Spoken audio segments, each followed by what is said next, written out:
ഇന്നലെ 2 വയസ്സ് മാത്രം പ്രായമുള്ള ഒരു കുട്ടി മരണപ്പെടാനുണ്ടായ സാഹചര്യം വളരെ അതീവ ദുഃഖത്തോടു കൂടിയാണ് കേരള സമൂഹം നോക്കിക്കാണുന്നത്. ആരോഗ്യ മേഖലയിൽ ഉണ്ടായിട്ടുള്ള തകർച്ചയുടെ അവസാനത്തെ ഉദാഹരണമായിട്ടാണ് ഈ സംഭവത്തെ കാണുന്നത്. ഇപ്പോൾ കേരള സർക്കാരിൻ്റെ കീഴിലുള്ള ആശുപത്രി, ആരോഗ്യ മേഖലയിലുള്ള ആശുപത്രികൾ ഇതൊരു നിത്യസംഭവമായിട്ടാണ് കഴിഞ്ഞ ദിവസങ്ങൾ കണ്ടുകൊണ്ടിരിക്കുന്നത്. അപ്പോൾ ഗവൺമെൻറ് മേഖലയിൽ പ്രവർത്തിക്കുന്ന ആശുപത്രികളിൽ പോകാൻ ഭയന്നിട്ടാണ് ആൾക്കാർ സ്വകാര്യ മേഖലയിലുള്ള ആശുപത്രികളെ സമീപിക്കുന്നത്. ആ സാഹചര്യത്തിലാണ് ഇന്നലെ കാട്ടാക്കടയിൽ വെറും 2 വയസ്സ് മാത്രം പ്രായമുള്ള കുട്ടി, ആ കുട്ടിയെ ഇവിടെ കൊണ്ടുവന്നപ്പോൾ ആ കുട്ടിക്ക് മരുന്ന് മാറി ഇഞ്ചക്ഷൻ എടുത്തു എന്നാണ് അറിയാൻ സാധിച്ചത്.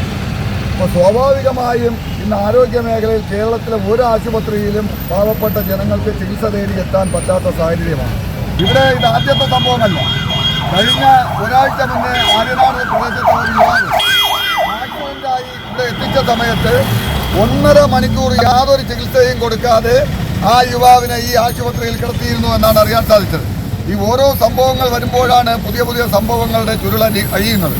അതുകൊണ്ട് ഭാരതീയ ജനതാ പാർട്ടിക്ക് പറയാനുള്ളത്, സർക്കാരിൻ്റെ ആരോഗ്യ മേഖലയോടുള്ള തികഞ്ഞ അനാസ്ഥയാണ്. കേരളത്തിലെ സർക്കാർ ആശുപത്രികളെ തകർത്തു കൊടുത്തുകൊണ്ട് ജനങ്ങൾക്ക് സർക്കാർ ആശുപത്രികളിൽ പോകാനുള്ള ധൈര്യമില്ലാത്തത് കൊണ്ടാണ്, അവരുടെ ജീവൻ സംരക്ഷിക്കാൻ വേണ്ടിയിട്ടാണ് ഈ പ്രൈവറ്റ് ആശുപത്രികളിൽ ജനങ്ങൾ എത്തിച്ചേരുന്നത്. ഇത് സർക്കാർ മാർക്സിസ്റ്റ് പാർട്ടി, കേരളത്തിലെ മാർക്സിസ്റ്റ് പാർട്ടിയുടെയും സർക്കാരിൻ്റെയും ഗൂഢാലോചനയുടെ ഭാഗമായിട്ടാണ് ഇത്തരം പ്രൈവറ്റ് ആശുപത്രികൾ കേരളത്തിൽ കൂടുകൾ പോലെ തഴച്ചു വളരുന്നത്.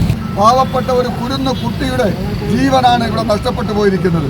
കഴിഞ്ഞ 15 ദിവസം മുന്നെയാണ് വിളപ്പിശാല ആശുപത്രിയിൽ ബിൻസീർ എന്ന് പറയുന്ന ഒരു യുവാവ്, 33 വയസ്സ് മാത്രം പ്രായമുള്ള യുവാവ് മരണപ്പെട്ടിട്ട് ആകെ 2 ആഴ്ച കഴിഞ്ഞതേ ഉള്ളൂ. ആ മരണത്തിന് തൊട്ട് പിന്നാലെയാണ് ഈ മമൽ എന്ന് പറയുന്ന ഈ പ്രൈവറ്റ് ഹോസ്പിറ്റലിൽ ഇത്തരം സംഭവങ്ങൾ ഉണ്ടായിട്ടുള്ളത്. ഇത് സർക്കാരിൻ്റെ അനാസ്ഥയാണ്. സർക്കാരിൻ്റെ ഈ അനാസ്ഥയ്ക്കെതിരെ ഭാരതീയ ജനതാ പാർട്ടി ശക്തമായ സമര പരിപാടികൾ ആസൂത്രണം ചെയ്യാൻ തീരുമാനിച്ചിരിക്കുന്നു.